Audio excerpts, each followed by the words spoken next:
Il était 21 fois. Nous poursuivons le récit des élèves de Madame Alicia May Hébert. Voici, à nouveau, 5 extraits. Une esclave pas comme les autres. Un conte d'Anthony Auger, accompagné par une œuvre d'Annette Cormier. Il était une fois une adolescente nommée Lucie. Elle était esclave dans les mines de royaume où les utilisateurs de la magie occupaient les plus grands rôles dans la société.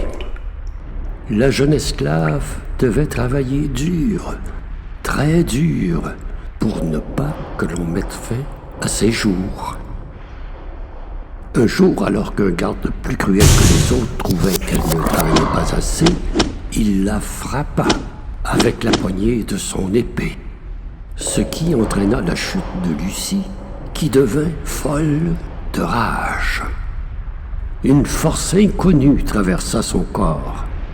En levant sa main pour riposter, Lucie avait, sans le savoir, mis le garde au sol sans même l'avoir touché.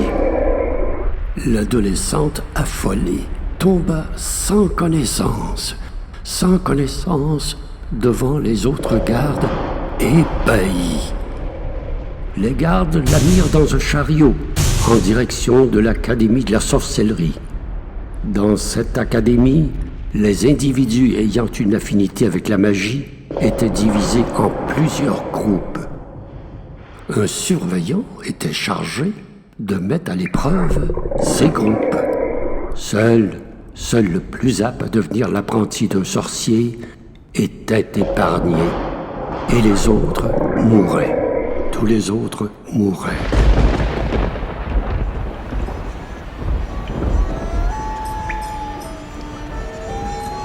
L'ogre et le royaume des nains. Un conte de Mariana Arroyo Caraballo. Sur une toile de Gaëtan Lavoie.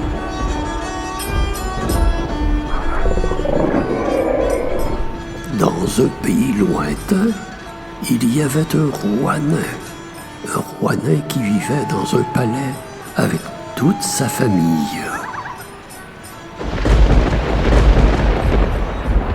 Le petit prince était généreux et plein de sagesse, alors que la petite princesse était égoïste et pleine d'aberrations.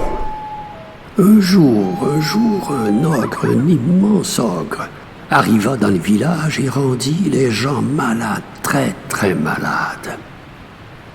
Il suffisait que l'ogre touche avec ses mains un villageois pour le rendre malade. Affolé, le petit prince décida de trouver une manière de se débarrasser de cet ogre. Le petit prince partit dans la forêt et fit la rencontre de trois nains très sages, des nains sages. Ceux-ci lui dirent que pour se débarrasser de cette créature, il lui fallait le grimoire de la vieille sorcière du village. Un des sages lui dit « Écoute-moi bien, écoute bien. Dans le chemin, vous rencontrerez 3 cavernes, dont seule une d'entre elles est la clé de votre victoire.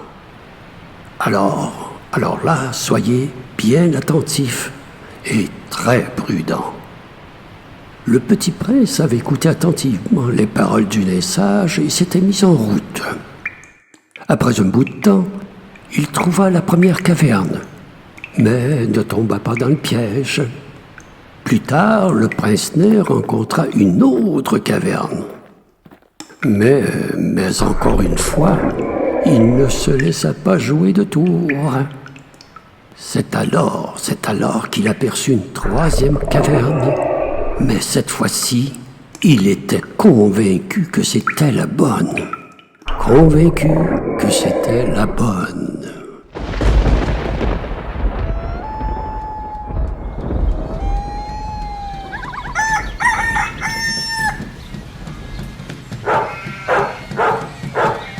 Le géant et les nains.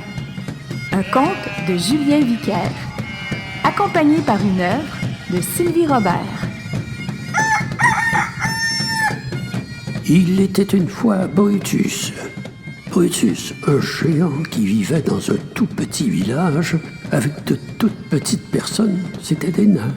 Il était heureux et épanoui, mais les nains ne l'aimaient pas du tout, ne l'aimaient pas. Ils le trouvaient trop grand et il brisait souvent des choses, tellement il était maladroit. Mais malgré ses défauts, Brutus était très généreux et très bon. Un jour, les villageois furent fatigués de ces bêtises. Ils venaient de détruire la belle statue de l'ancêtre du village. Les nains allaient donc se plaindre au roi.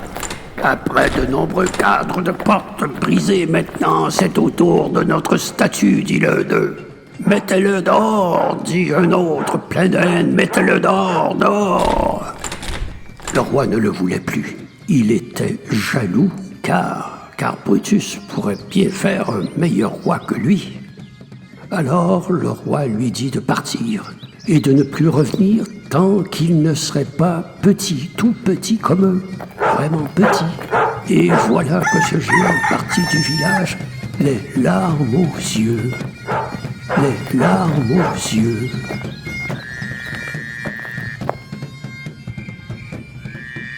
Le lutin malin, un conte de Myriam Slimane, accompagné par une toile d'Antigone Sarlis. Par un beau jour ensoleillé, un petit lutin paysan alla faire sa livraison de foin pour les animaux du palais. En arrivant au palais, le lutin vit tout le monde en train de se disperser à la recherche de la couronne du roi qui était perdue. Même avec tout ce désordre, le roi réussit à remarquer le lutin. « Mon cher petit lutin, pouvez-vous retrouver ma couronne ?»« Oui, mon cher roi, avec plaisir. » Un peu plus tard, le lutin prit son sac et s'aventura dans la forêt afin de retrouver la couronne du roi. Plus loin, il vit une fée. « Madame la fée, j'ai besoin de votre aide pour retrouver la couronne du roi. Pouvez-vous m'indiquer le chemin? » La fée lui indiqua le chemin avec sa baguette magique. Criant victoire trop tôt, il vit le chemin bloqué par la méchante sorcière. Avec détermination et bravoure, le lutin fit appel à la fée afin de défaire le sort jeté par la sorcière. La fée vint à la rescousse du lutin sans penser au danger du long chemin ténébreux qui l'attendait. Pendant que le lutin et la fée cherchaient une solution, la sorcière trouva la couronne avant eux. Et pour compliquer la situation, elle jeta un autre sort et transforma la couronne en grenouille. En grenouille!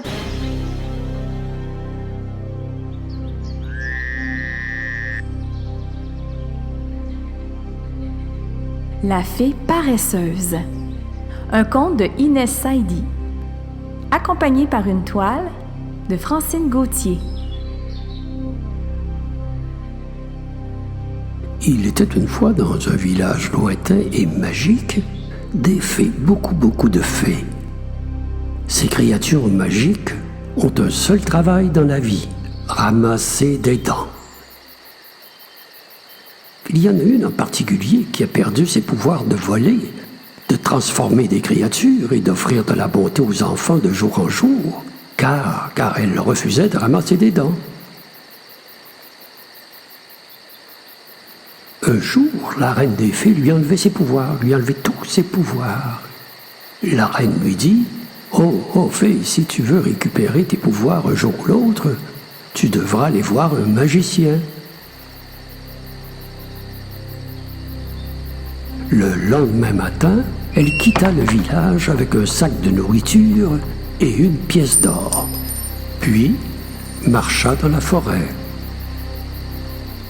Un jour, 2 jours, 3 jours. Elle vit une limace manger quelques feuilles tout près d'elle, et la petite fée lui dit « Oh, limace, auriez-vous la grâce et la bonté de me transporter vers la cabane du magicien ?»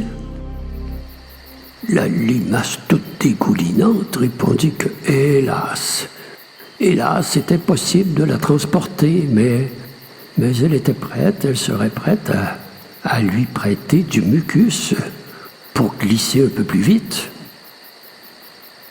La fée prit une feuille d'arbre du sol et y mit du mucus, puis ferma la feuille pour l'utiliser en temps et lieu.